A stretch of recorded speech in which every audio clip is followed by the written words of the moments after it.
స్థానిక 9వ డివిజన్ పరిధిలోని JN road AKC కళాశాలల పక్కనున్న ఎన్టీఆర్ పార్కును పరిసర ప్రాంతాలను పరిశీలించిన ఆయన నగరపాలక సంస్థ అధికారులకు పలు సూచనలు చేశారు.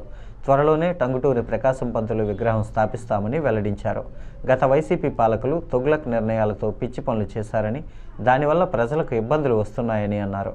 జేఎన్ రోడ్డు వద్ద కప్పు సాసర్ ఏర్పాటు వల్ల రోడ్డు అలైన్మెంట్ మారి వాహన చోదకులు ప్రమాదాల బారిన పడుతున్నారని ఆందోళన వ్యక్తం చేశారు. ఆంధ్రకేసరి టంగుటూరి ప్రకాశం పంతులు విగ్రహాన్ని ఇక్కడ ప్రతిష్ఠిస్తే రాబోయే తరాలకు ఆయన గొప్పతనం తెలుస్తుందన్నారు. గొప్ప చరిత్ర కలిగిన నగరంలో మహనీయుల విగ్రహాలు పెట్టడం మన అదృష్టమన్నారు.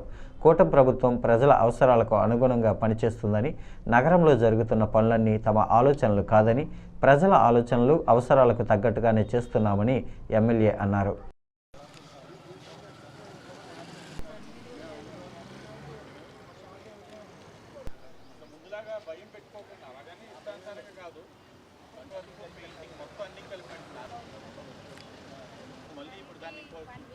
అదే కప్పు సాసర్ బదులు ఆంధ్రకేసరి టంగుటూరి ప్రకాశం పంతులు గారి యొక్క విగ్రహాన్ని కానీ ఇక్కడ ప్రతిష్ఠించుంటే ఎంత గొప్పగా ఉందో.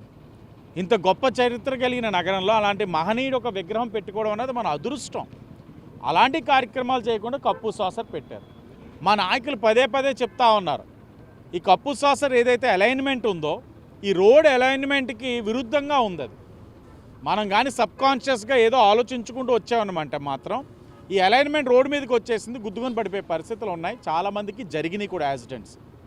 అధికారులకు ఇప్పుడే చూపించాం అలైన్మెంట్ని ఏ విధంగా మనం మార్చగలం, ఏదైనా కప్పు సాసర్ ఏదైతే ఉందో దాని సైజ్ అయినా తగ్గించగలమా చర్చించి, అలాగే ఇక్కడ ఎవరైతే ప్రజలు చెప్పిన వాటిని అన్నింటినీ కూడా గౌరవించి ఏ విధంగా చేయాలన్న దాని మీద కూడా దృష్టి పెట్టమని కూడా చెప్పడం జరిగింది.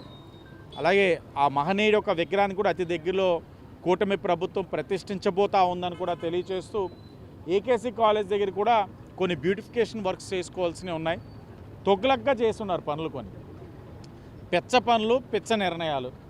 కొన్ని అయితే ఇప్పుడు చూపిస్తూ ఉన్నారు, వారం రోజుల నుంచి క్లీన్ చేస్తున్నా ఇంకా క్లియరెన్స్ అవ్వట్లేదు. అక్కడ ఎవరిని అడిగి చేశారో కూడా మాకు అర్థం కావట్లేదు. అది అసలు ప్రజలు ఉపయోగించుకుంటలేదు కూడా. కొన్ని వాళ్ళు చేసిన ఎక్విప్మెంట్స్ అవన్నీ కూడా ఇప్పుడు సరిచేసి అక్కడ ఎవరికి ఇబ్బంది కలగకుండా చేయమని కూడా అధికారులకు చెప్పడం జరిగింది. అది కూడా అతి దగ్గరలో పరిష్కరించే కార్యక్రమం కూడా తీసుకుంటామని కూడా మీడియా వాళ్ళందరికీ తెలియజేస్తూ